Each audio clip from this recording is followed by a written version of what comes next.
Nagka-aksidente sa pagdiriwang ng Ash Wednesday Mass sa isang simbahan sa San Jose del Monte, Bulacan nang bumagsak ang bahagi ng ikalawang palapag nito. Isang matandang babae ang nasawi habang mahigit 50 ang nasugatan. May report si Joseph Morong.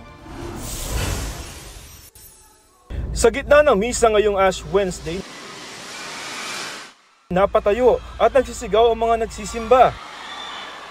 Bumigay na pala ang ikalawang palapag ng parokya ng San Pedro Apostol sa San Jose del Monte, Bulacan. Tanaw mula sa itaas ang patong-patong ng mga tao at mga nakadagan sa kanilang mga upuan.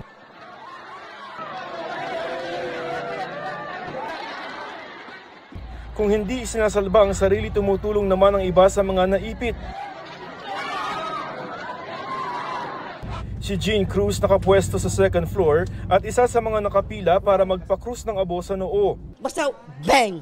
Ano ginawa mo? E di, ginaganyan ko yung mga silya, madadaganan ako eh.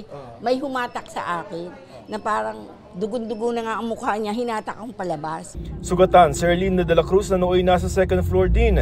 Nakabitin daw siya nang bumagsak ang sahig. Pagbagsak ng kahoy, natingnan ko marami ng mga tao sa baba.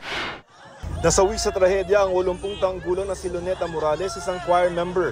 Naisugod siya sa ospital pero hindi rin kinaya ang bali sa balakang. Schedule nga sana i-operation. Kaso, yun, dumaing siya talaga nang hindi na siya makahinga eh. Masakit po, sakit sa dibdib. Siyempre masakit po sa dibdib bilang anak.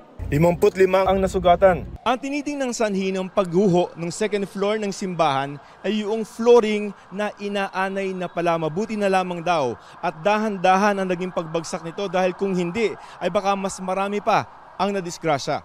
Bakas pa ang marka ng pinagbahayan ng mga anay sa sahig na kahoy ng second floor. 30 taon na raw ang simbahang itinayo noong 1994. We were caught unaware. Patatanggal ko na lahat ito. Dahil sa nangyari, wala munang misa hanggang nag-i-inspeksyon pa sa simbahan. Inihayag naman ni Bishop Dennis Villarojo ng Diocese ng Malolos na nagbibigay na sila ng tulong sa mga naapektuhan. Nakikiramay rin sila sa pamilya ng nasawi. Sasagutin naman ng lokal na pamahalaan ang gastusin ng mga biktima. Joseph Morong, nagbabalita para sa GMA Integrated News. Mga kapuso, alamin ang State of the Nation. Mag-subscribe sa GMA Integrated News sa YouTube. Sa ating mga kapuso abroad, samahan niyo kami sa GMA Pinoy TV at sa www.gmanews.tv.